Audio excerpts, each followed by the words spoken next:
Muito bom dia. Sexta-feira, fechando a semana, 4 de agosto de 23. E vamos lá para a Ásia, ver como é que fechou a sexta-feira por lá. Bolsas majoritariamente em alta na sessão dessa sexta-feira, com exceção apenas do Nikkei, que na margem perdeu 0,02, e para o Kospi, que caiu 0,10. As demais fecharam com valorização, como por exemplo o CSI 300, que subiu 0,39. Já o Xangai avançou 0,23, enquanto o Hang Seng teve valorização de 0,79%. O Topix fechou com alta de 0,28 e na Oceania o índice australiano encerrou o dia com alta de 0,19. A China vai destinar mais recursos financeiros à iniciativa privada, a fim de fortalecer a economia do país. Foi o que afirmou na sessão de ontem o presidente do PBOC, que é o Banco do Povo da China. Ele teve uma reunião com ao menos 8 grandes empresas privadas de diferentes setores. Após esse encontro, o presidente do Banco Central chinês vai lançar novas diretrizes a fim de apoiar as empresas e facilitar o financiamento da dívida. Em nota, o PBOC diz que dois importantes bancos públicos locais, que é o Banco Industrial e Comercial da China e o Banco de Construção da China, se comprometeram a melhorar as condições de crédito para pequenas e microempresas e vão permitir a emissão de novos títulos. Na nota divulgada pelo banco, a instituição também afirma que vai implementar políticas para o crédito habitacional e o financiamento de empréstimos imobiliários. E o regulador da China pede aos bancos mais dados sobre negociações de moedas, segundo fontes citadas pela Bloomberg. Vamos ao gráfico do Nikkei. E mesmo após mais estímulos aí vindo do Banco Central chinês, não foi suficiente para fazer com que as cotações do índice japonês fechassem em alta na sessão de hoje. Dando uma olhadinha aqui no gráfico, vocês podem observar que ele está buscando aqui esse objetivo nos 31 mil pontos, onde fica esse suporte, que é a base desse caixote, ao qual eu comentei ontem com vocês exaustivamente. O preço está tentando voltar. Esse movimento aqui, ele refutou a primeira retração dos 38% aqui em cima, né? E criou-se aí um canalzinho lateral entre esse objetivo aqui em cima no Fibo e a base desse caixote, aonde ele performou ao longo de tanto tempo. Observe aqui, ó. Olha quanto tempo que ele performou nesse caixote aqui, né?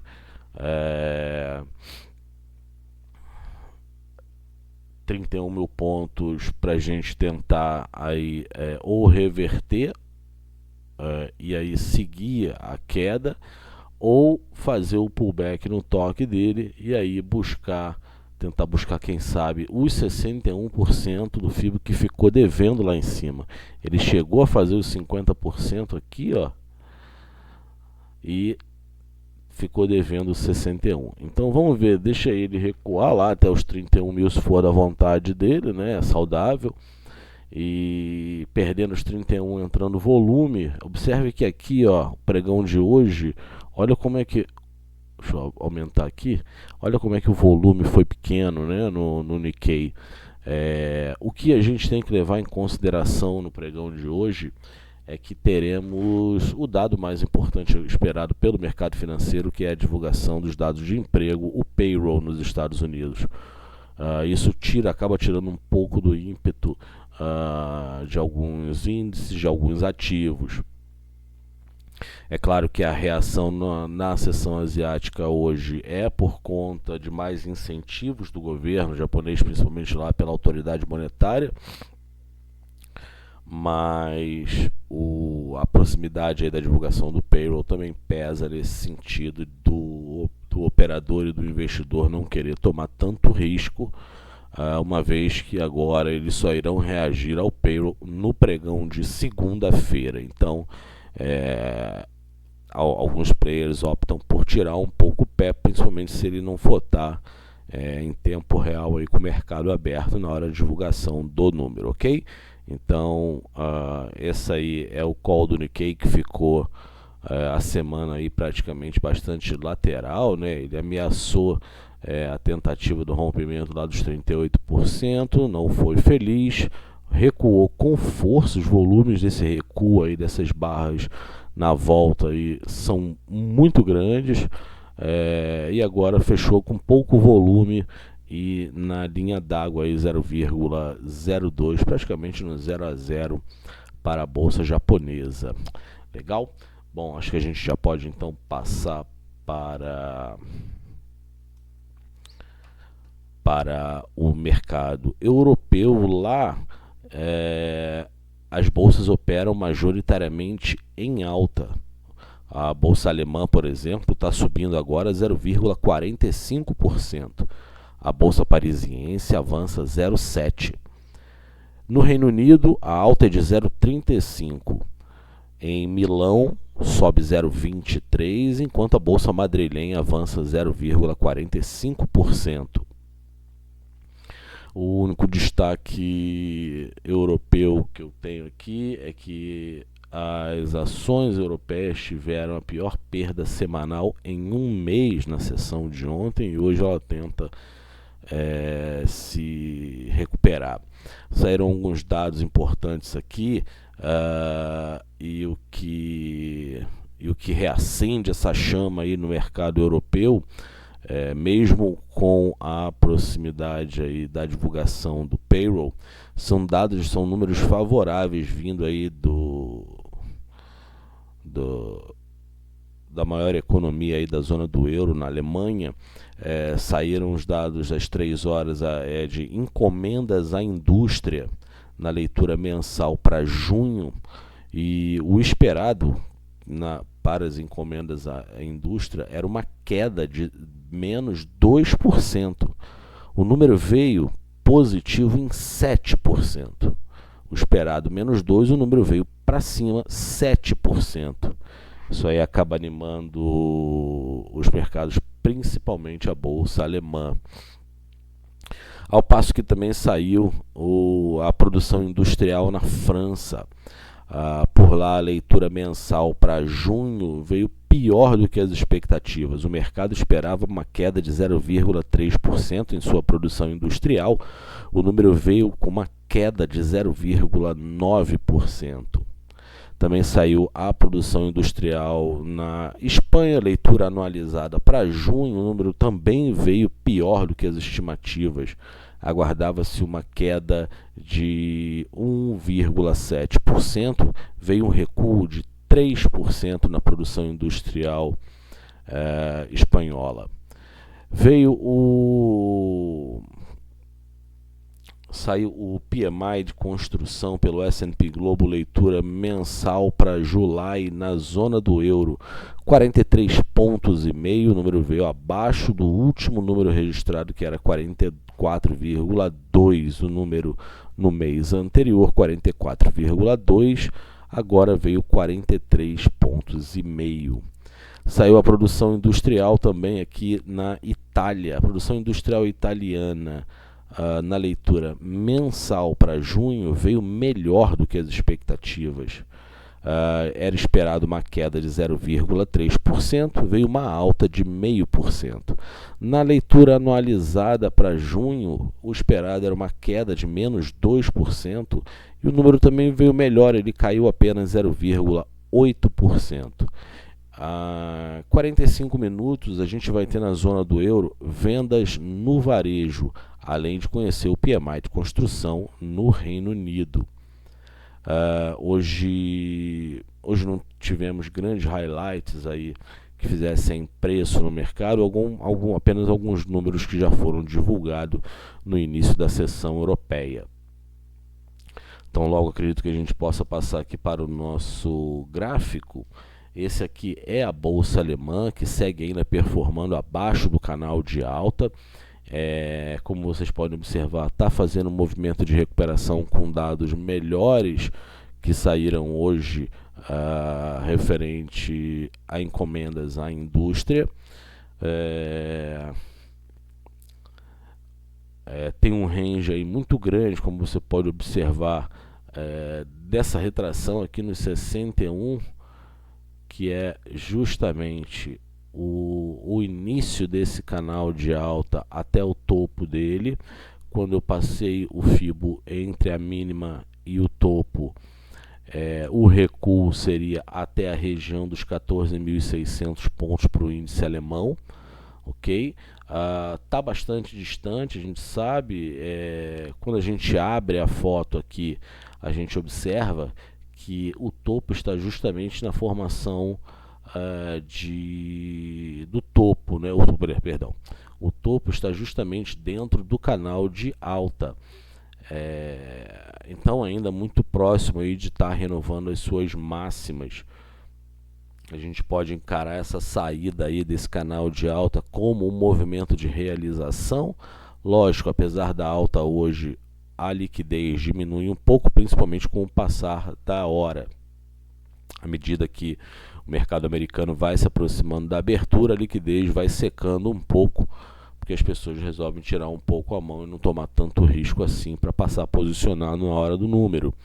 Aqui essa leitura, como nós tínhamos comentado ontem, quem viu o vídeo de ontem, existe a pessoa aí que já gosta de tomar o risco, é inerente ao operacional da pessoa. Perdeu aqui esse patamar, essa LTA, ele já vende, posiciona o stop praticamente aqui no topo, para ficar mais fácil estopar e virar a mão. Então perdeu aqui, exatamente como aconteceu aqui, ó. Exatamente como aconteceu aqui também. Perdeu, o operador vendeu, posicionou o stop. Ele passou para dentro, ameaçando a romper aqui esse topinho, ó, onde está sinalizado aqui. Ele estopou, ok? Perdeu de novo, vendeu e por aí vai. Aqui, sem força, mas com volume na média, ele pode ter, de novo, para quem adianta, né, o trade, ele estopou, virou a mão, ele foi conseguindo levar aqui o trade, porém o stop também tem que ser curto, porque na perda aqui é estopar e virada de mão. Infelizmente é isso, né? Você, para quem toma o risco e tenta adiantar o movimento, ele pode sim ficar, você pode pegar uma pernada maior ou ficar sujeito a ser estopado tanto na compra quanto na venda, com movimentos menores aqui, né, onde a volatilidade diminui. Você às vezes no intradiário não consegue pegar uma pernada maior. Então tá aqui, essa aqui é a bolsa alemã que sobe hoje. A gente perde um pouco dessa referência por conta do payroll, com bolsas abertas na hora do dado. Com certeza esse cenário aqui ficando mais volátil pode acabar mudando um pouquinho. Vamos ver como é que vai fazer o fechamento dele hoje e eu aponto isso no relatório para vocês, legal? Esse aqui é o gráfico do Reino Unido, a bolsa do Reino Unido, aonde o cenário é o mesmo. Só quem estava operando essa bolsa aqui, esse índice, ao invés desse aqui, com certeza conseguiu tirar um dinheirinho a mais, porque se ele partiu da premissa que aqui na bolsa alemã ele faz o rompimento, ele vende, já posiciona o stop, aqui é a mesma coisa. Ele perde, você vende, posiciona o stop. Aqui o seu objetivo inicial para começar ou fazer a sua zerada ou começar a tirar um pouco a mão e botar o lucro no bolso, é no toque desse objetivo aqui. Então ele tocou, você zerou ou diminuiu a mão botando o lucro no bolso e ajustou o stop. Bateu aqui, não rompeu, você continua no game. e ele vem embora, passou por aqui, tira mais um contrato, chegou aqui, você zera o trade. Aqui você zera o trade. Aqui é a mesma coisa, ele voltou, comprou, posiciona o stop na entrada. Ele performou aqui, bateu aqui no topinho, já tira o contrato, zero trade. Estourou a LTA, vendeu, posicionou o stop no topo interior porque está curtinho. Você segue vendido aqui e vai regulando o stop para baixo para não devolver nada ao mercado. Está um pouco melhor de se operar no momento a bolsa no Reino Unido do que a bolsa alemã, mas a análise técnica nesse caso aqui é igual para as duas fazem um movimento muito similar. Legal, turma? É isso aí. Então vamos agora falar sobre o pré-mercado em Nova York. Eu já aviso que não tem nenhum highlight capturado hoje pela manhã, ok? Eu olhei tudo aqui e nada de curioso que chamasse a atenção da gente para a sessão de hoje, a não ser salvo os dados que irão sair, eu já comento sobre eles, ok? Bom, no pré em Nova York, o S&P Futuro trabalha com alta de 0,53, enquanto o Dow Jones sobe 0,31. Já a bolsa eletrônica Nasdaq no futuro avança 0,68 e o Russell avança 0,29. Hoje o índice de volatilidade inicia aí o nosso dia com queda de 2,58 com a melhora aí das bolsas. 15,51 é a cota do VIX. Como eu tinha dito, não tem nenhum highlight, mas a gente tem números bastante importantes ao qual o mercado fica de olho. Às 9 horas e 30 minutos começa aí o Vucu Vucu, ganho médio por hora trabalhada, leitura mensal para July, expectativa de alta de 0,3%. Também às 9h30, salário médio por hora, ano a ano para July, 4,2% é o esperado pelo mercado. Médias de horas trabalhadas semanais também será divulgado às 9 horas e 30 minutos, a leitura é para July, 34,4 pontos. E aí o bicho pega, a gente vai ter o payroll, que é o relatório de emprego não agrícola. 200 mil é o esperado, 200 é um duque esperado para o payroll hoje. Também vamos ter a taxa de participação para July, 62,6% é o consenso. A gente vai ter a taxa de desemprego, o mercado além do payroll vai prestar bastante atenção na taxa de desemprego, leitura para July, expectativa é uma alta de 3,6%. Então, os dados aí saindo majoritariamente às 9 horas e 30 minutos. O que temos que olhar? É o payroll, relatório de desemprego e o ganho médio por hora trabalhada. Legal? 9 horas e 30 minutos. Sai o número mais esperado aí pelo mercado e lógico, não podia ser diferente também pelo Federal Reserve. Bacana, vamos ao gráfico do S&P para saber o que aconteceu ontem. Mais um dia de mercado muito volátil por lá, mas quando a gente fecha a fotografia aqui do S&P, a gente percebe que ele ainda está aqui operando no meio do canal de alta. Então, por enquanto, leitura tranquila, lógico, é volátil porque a renda variável ela varia, por incrível que pareça, né? Tem gente que não sabia disso, que a renda variável ela varia, então muito cuidado, gente. E já deixa eu também falar para vocês, a renda fixa ela não é fixa como as pessoas imaginam, mas isso é papo para depois, uma outra oportunidade. Então vamos lá, S&P 500 está operando aí no meio do burburinho, né? Ele só dizendo o pagode perdendo aqui essa LTA, deixa eu posicionar ela para cá, aqui, legal, tá bonito. Deixa eu melhorar ela aqui um bocadinho, vamos ficar... Aí, garoto, bom. Vamos lá, então ela está operando aqui no meio do pagode. Se perder aqui, para o trader ansioso, aquele que não gosta de perder uma oportunidade e não tem problema em tomar risco, vendeu, expectativa é no toque do 61% na região dos 4.300 pontos. E aí você alivia um pouco a mão ou faz a sua zerada. Se você não zerar, você tenta levar ele até os 50%, que é na região dos 4.200. Esses 4.200 ficou mais de 9 meses tentando esse rompimento, então ele se torna um importante suporte. O que era uma importante resistência passa a ser hoje um importante suporte. Então, na perda da LTA, o camarada vende, ele posiciona o stop na entrada, possivelmente vai tomar se não entrar fluxo. O objetivo dele primeiro é nos 4.300, ok? Até lá, quem está aqui dentro ainda e não está comprado, não observa aqui nenhuma operação para se fazer enquanto ele estiver performando dentro do canal de alta. O VIX já recuou de novo, ele tem um imã, né, a força da gravidade aqui, ou um imã implantado aqui dentro da região do Fibo, puxa o índice de volatilidade para cá, né, fazendo com que ele não tenha força para chegar lá nos 19 pontos. Ontem o mercado muito forte, ainda respondendo a queda da classificação de risco aí pela agência Fitch. Mercados estressaram bastante e teve muita repercussão também.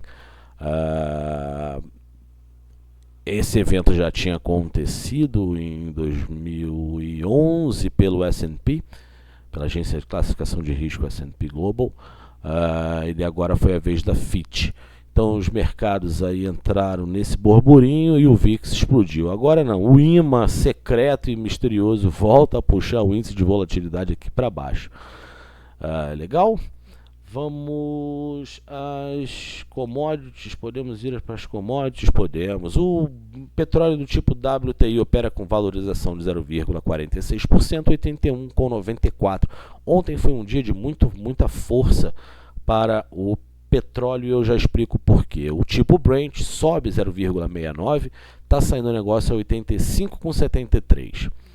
O gás natural tem alta de 0,67%, 2,58, e a gasolina melhora 1,36, 2,80, enquanto o gás natural tem valorização de 0,32.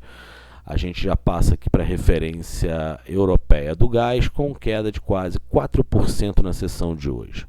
Passando para as metálicas, o ouro está na margem, aí, operando na linha d'água com uma queda de 0,02, valendo 1.933 dólares a onça Troy, esperando também pelo payroll. A prata está um pouquinho pior, já cai 0,39 agora, 23,46 a onça Troy.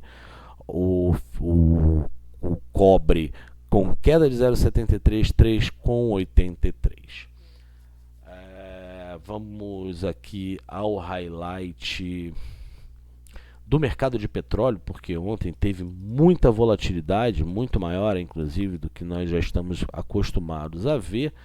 Isso porque logo pela manhã a Arábia Saudita informou que vai fazer a extensão do período de redução da produção de petróleo do país em 1 milhão de barris por dia até o mês de setembro. O país já tinha reduzido a produção local do produto em julho e não descarta aumentar o período de corte. Esse corte voluntário da Arábia Saudita deixará a produção de setembro em cerca de 9 milhões de barris por dia e pode ser estendido ou aprofundado, segundo o comunicado. A decisão foi tomada de maneira unilateral pelo país, que é um dos principais líderes da Organização dos Países Exportadores de Petróleo e aliados à OPEP+.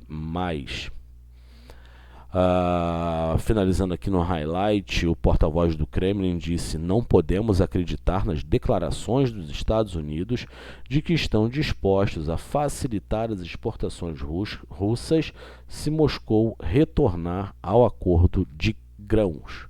Falando aqui sobre o petróleo, e na tela de vocês agora já tem o gráfico do Brent. A Rússia, que inundou o mercado de petróleo com preços extraordinariamente e exorbitantemente abaixo do mercado, dos preços que a gente vê em tela, né, no mercado internacional. A Rússia, a Arábia Saudita, por sua vez, para contrabalancear e não deixar os preços se desvalorizarem em demasia, manteve o corte de 1 milhão de barris. A gente lembra que num cenário e num passado muito recente, a gente viu o petróleo aí negociando a $72 o barril e sai desses 72 para os $85 num espaço de tempo muito curto aí, entendeu? Muita volatilidade na commodity.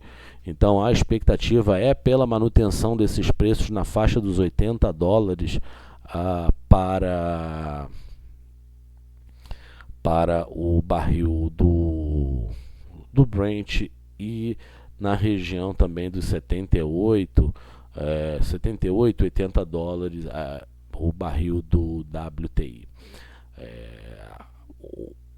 A principal resistência no caso do barril do Brent é nos 87,80, como eu havia comentado ontem com vocês, e o primeiro objetivo é logo ali nos 92,80. Então a gente teria aí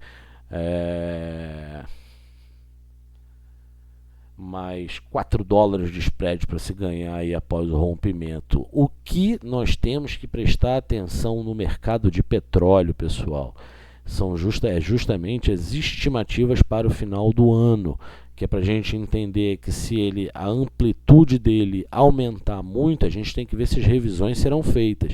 Se a gente sentir que as revisões não serão feitas, ele ganha um outro patamar de negociação para fechar 2023. Então, muita cautela com o tamanho da posição que você entra aqui, até porque ele já está chegando nos patamares aí de números terminais vistos para 2023, segundo os principais players de commodity, ok? Então, aqui ele já começa a tirar um pouquinho a mão, podem chamar os compradores atrasados a entrar, e se os compradores atrasados entrarem e o volume for grande, ele pode dar uma martelada na cabeça de todo mundo aí, legal? Então, muita atenção. Se a gente olha para isso também, serve o gráfico, né, para a gente olhar o que aconteceu para trás, e quando a gente olha o que aconteceu para trás, a gente vê aqui nos 87,80 diversas tentativas de rompimento. Então, se o mercado sente que aqui o petróleo está caro para continuar comprando, liga-se o alerta. Então, muita atenção. Se você já tiver comprado, aqui é um bom objetivo para você encerrar a sua operação ou diminuir um pouco a mão, melhorando o gerenciamento de risco e subindo o seu stop. Legal? Isso serve tanto para o barril do Brent quanto para o WTI. O ouro, só quero mostrar para vocês que ele não está fazendo absolutamente nada no dia de hoje, né? Ele deu uma recuada aqui na sessão de ontem e hoje está estável, justamente esperando pelo payroll. Hoje, nas commodities, a gente vê aí um trigo um pouco mais alto, tá aqui, ó, o trigo um pouco mais alto, com a Rússia voltando a bloquear a navegação nas regiões próximas ali do Mar Negro, que é justamente o corredor de grãos.